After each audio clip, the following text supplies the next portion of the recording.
Hi friends, welcome back to Farm Girl Diaries. My name is Caitlin, and we are going to do a very quick preservation project together this morning. Actually, it's this afternoon. We're going to do a really quick preservation project this afternoon because I have a party that I need to go to in, I don't know why I just looked at my stove. I also have no electric. I just got home, and I came home to no electric. So that's fun. I'm thankful that I have a gas stove so I can still do what I want to do. But I have to go to a graduation party somewhere in about 2 hours. So I don't have a lot of time, but we're still going to get done what we need to get done today. So that project, the two projects we're doing is we're making jam. So I did my first round of raspberry harvesting yesterday. Oh, there's so many gnats in there. Ow, ow. I did my first round of raspberry harvesting yesterday, and I wasn't honestly expecting raspberries yet. It is only the first week in June, and it's about a week to 2 weeks early for my raspberries. So the fact that I was just checking on them to see, like, how far off we were, that I had raspberries that were almost too far past their prime, was shocking to me. So these raspberries that I have here are not the best quality. It's a little fuzzy. They're very, like, the red ones are very falling aparty. So they're a little mushy. They're kind of messy. So these raspberries are going to turn into a really quick jam. And I am going to try to get it canned today before I have to leave for my party. The other project we're going to do is we're going to go pick some more peas, and we're going to freeze some of our peas. I have both snow peas and I have snap peas. So right now my peas are coming in like gangbusters, and I'm not going to be home to have dinner for the next 2 nights. It's going to be 3 days away until I eat a meal in this house again. So my peas are coming in. I have this full, and they're getting a little not as crisp as they should be. And I have a whole bunch out there I'm going to go pick right now. And I'm not going to eat them. I don't want to kind of save them because right now my peas are coming in like gangbusters. So I want to let them come in as quickly as they are. That way I can enjoy peas longer. If you let the peas on the vine, you let anything kind of on the vine, it sends a message to the plant that, hey, I've produced seed, which is the peas. These are the seeds. If you open these up, the little peas inside or the seeds for the next plant. So the plant's whole purpose is to reproduce. And if you leave the fruit on the vine or on the plant, it sends a message to the plant, we've reproduced, we've produced seed. I don't need to keep putting anything else out. So with the peas, even though I'm not going to be home to eat them, I still need to harvest them so my plant doesn't stop producing. So we're going to continue to harvest, and then we're going to freeze them. And freezing peas is a very easy process. We're going to talk about that in a second. But because I'm on a limited time schedule, I'm going to go ahead. I'm going to get my raspberries rinsed. We are going to be careful. Rinsing red raspberries is a heck of a mess. What I'm going to do is I'm just going to fill this bowl that I have the raspberries in with water.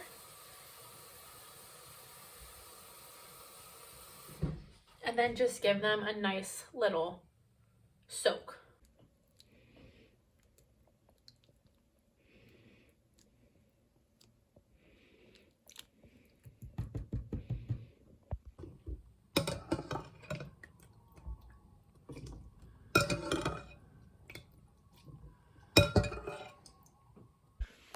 So I'm doing a mixture of red raspberries and black raspberries.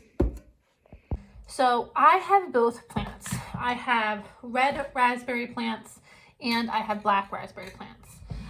And they both have very different textures. I was asked before which one is my favorite, and I would probably have gone to my head. I would say the red raspberries are my favorite. They're definitely sweeter than the black raspberries.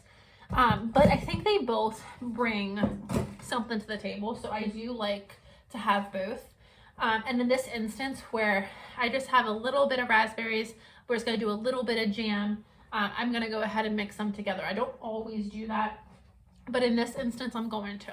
So when I make my jam, I don't measure anything. I go strictly by taste. So that's one caveat to making jam. So when I say I make jam, I think I should say that with like quotations. So when you're making jelly and jam, there's this rule about how much sugar you need to add and removing the foam from the top of the jam and all this stuff. What I make, when I say I make jam, I think I make more of like a berry sauce. It's a thick berry sauce that's kind of set. Because of how I use my fruit, I really like to leave it more on the runnier side. So when I'm using my jams, I use them over yogurt. So I take jam and I put it over yogurt. I put it in French toast bread. I make a French toast bread that I really enjoy. I put it on toast, put it on sandwiches. I pour it over ice cream.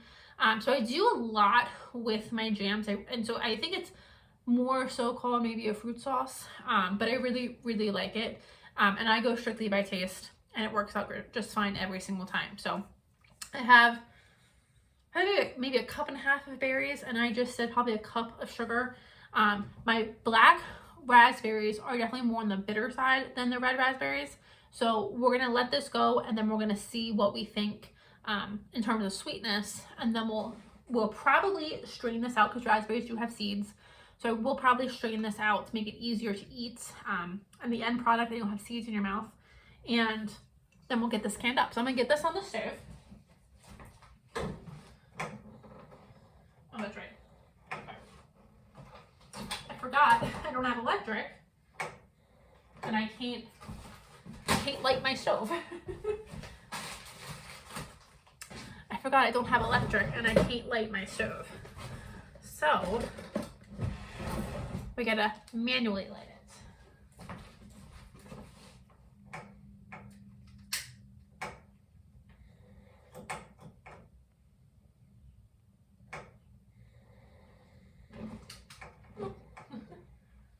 It scared me and I almost put it out. Okay.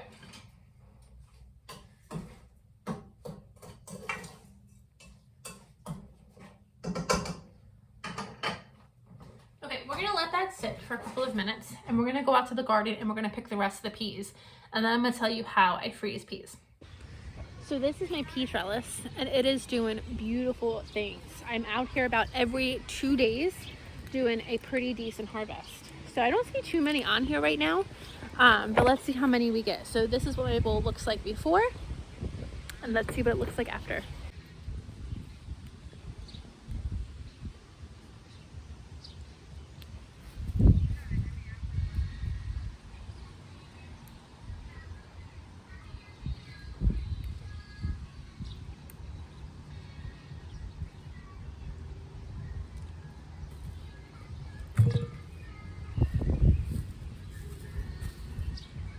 Okay, I actually didn't get that many. I got about 2 handfuls, but that's okay. This will easily be enough for one side in the freezer, but we'll let the rest on there get a little bit bigger, and then we'll do this again in a couple days. Okay, let's talk about freezing peas. So right now I have my snap peas and my snow peas just chilling in a bath of cold water. So I like freezing my peas. There's a little piece of dirt. Can I get it? I got it. I like freezing my peas because like right now, like I have this massive bowl of peas, and I'm not going to be here to eat it at all within the next couple of days. And by the time I am here to eat it, they wouldn't be as good as they normally are, and I could get fresher ones off of the vine. So the purpose of my garden is to provide food for me through winter. So obviously I do a lot of canning, and I do a lot of freezing. So canning typically is processed food. That's my sauces, my barbecue sauces, baked beans, hummus. I do can carrots and green beans and potatoes. But I also freeze those products as well. And peas I like to freeze because it makes a really great side. So my 4 vegetable sides that I currently grow and produce that go in the freezer are broccoli, green beans, peppers, and snap peas. I feel like I missed a big one. But I don't remember the big one that I missed. But what I mean by this is like when you just want a side and you just want a side of vegetable, like you don't want maybe like I don't want mashed potatoes. I just want a quick and easy vegetable side. I typically pull out broccoli, green beans, a side of bell peppers, or like I do a saute of bell peppers, or peas. And I like to roast these with some olive oil and some salt, and they're delicious. Now, freezing them, currently, let me find a good one. Currently, this guy is crisp as crisp. If I would bite into him right now, it would be a solid snap. It would be delicious. Freezing them, and the process I'm going to do, I'm going to boil them and then I'm going to freeze them, does take that crispiness away. So that's what when I make these, I prefer to roast them. And it gives it a little bit of like a crispy shell. Oh, when you freeze these, they don't retain that crispness anymore. But I think they are still more than a delicious snack in the middle of winter. So I just did my last video was talking about eating things so you're sick of them as they come in. In this world, we can obviously go to the grocery store and I could buy fresh snap peas, but God knows where they came from and God knows when they were picked. If there have been anything sprayed on them to help them retain their crispness in the market.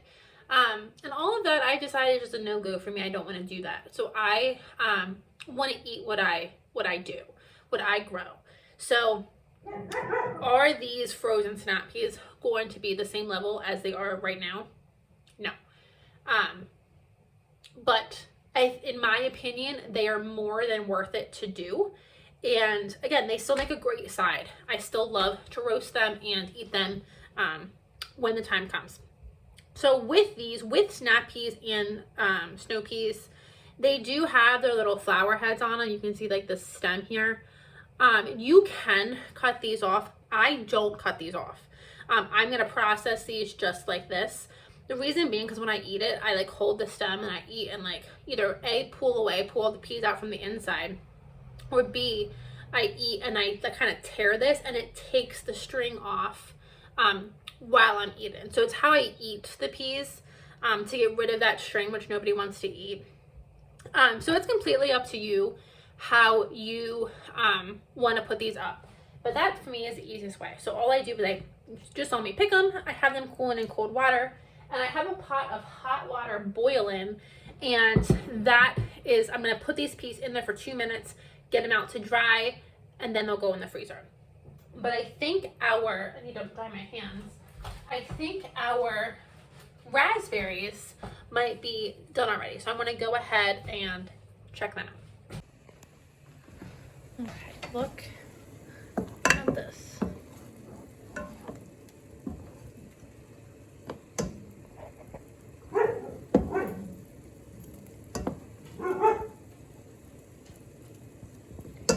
So my raspberries are cooked down. And the thing with raspberries that I do differently than any other fruit is raspberries have seeds. And I don't want to eat the seeds. So this is the closest thing that I will make to a jelly. Because we're going to bring the raspberries over and we're going to get all of those seeds strained out. So I put on my oven mitts. I'm going to go ahead and grab this. And because I have no electricity, I'm actually going to pause on that raspberry right now. My pea water is boiling, so I don't want to let that just go. My air conditioners obviously aren't working right now. So I'm going to go ahead and get these guys dropped now. And then I'm going to be there, only let them go for 2 minutes. What is happening here? Goodness. Only have them boil for 2 minutes, and then I'm going to yank them out and put them into cold water. So I'm going to do that right now, just because I don't want that heat from the boiling water to kind of warm up the house.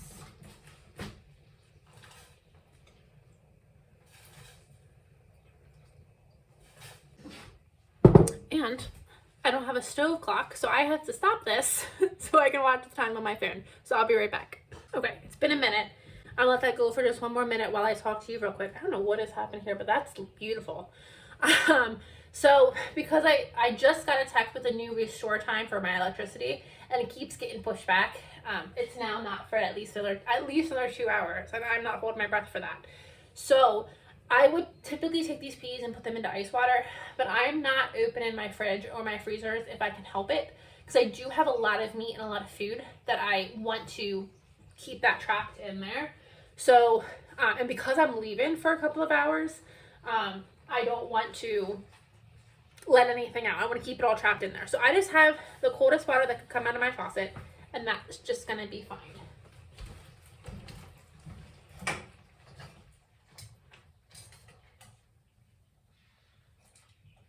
Okay, I'm going to let that sit in the cold water just for a little bit. What I would typically do is get them out of the cold water, put them on a sheet pan, and then pop that whole sheet pan in the freezer for about an hour to let them crisp up, or not crisp up, to freeze, flash freeze. And again, I don't want to be opening too much, so I may not do that. I may just let them dry out completely and then just bag them up and freeze them as is, and it'll be fine. It's not my preferred method. I do like the flash method, so you just put on a single layer in a baking sheet and flash freeze them for an hour, and they don't stick together as much when they're in, when they come out, when you're ready to use them. They don't really kind of make a whole big clump. But with this method of not flash freezing them, I'm just going to make sure they are super, super dry. So I'm going to get them out of the water at some point, and I'll bring you along for that, just drain them. And I'm going to put them on a paper towel, and then they can dry while I'm gone. And then hopefully when I come back this evening, I have electricity, and then I can flash freeze them. But if not, I'll just stick them in the freezer just completely dry. Okay, let's move on to our raspberries. Or just strain your raspberries. You can use a cheesecloth. I'm just going to use I use this all the time for my raspberries. I forget what it's called. I want to say colander, and that's not right. Drainy thingy. It has really small holes, so it'll catch the seeds, and that's all you want to do. We just want to catch the seeds and let the raspberry juice strain out.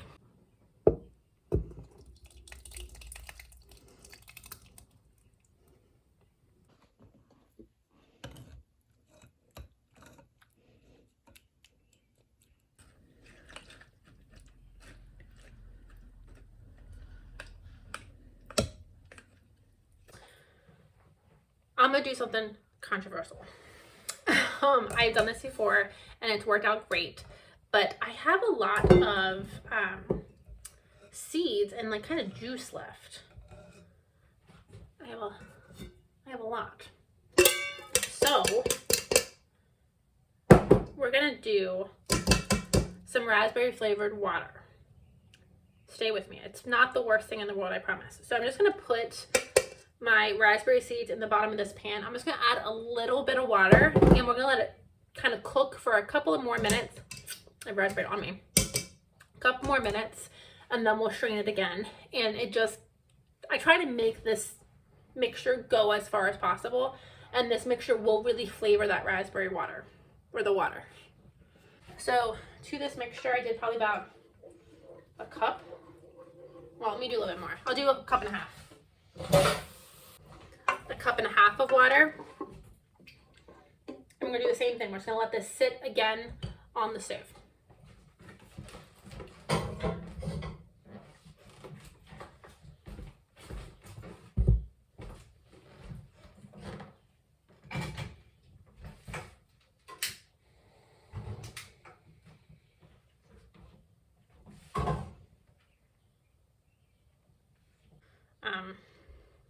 I only got a little bit there, maybe about a cup and a half. So I might have 2 cups by the time this is done. So I'm just going to turn this into French jam. So I'm just going to put it into some sort of jar and just put it in the fridge. And I'll eat this now. My raspberries are just starting to come in. So I should be able to get much bigger harvests that I can actually take and get some of this jam processed and put back on my shelves. But this is going to be a fridge jam.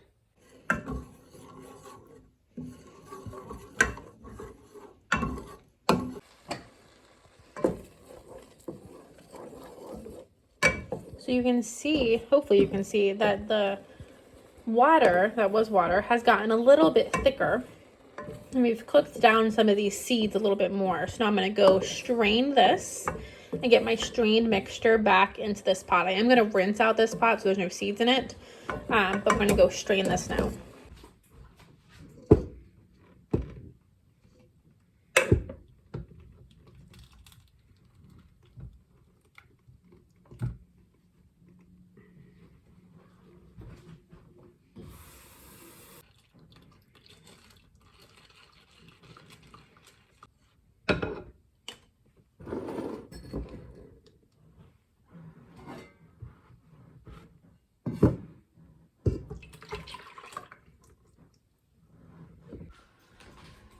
Okay, this is such a little amount of jam.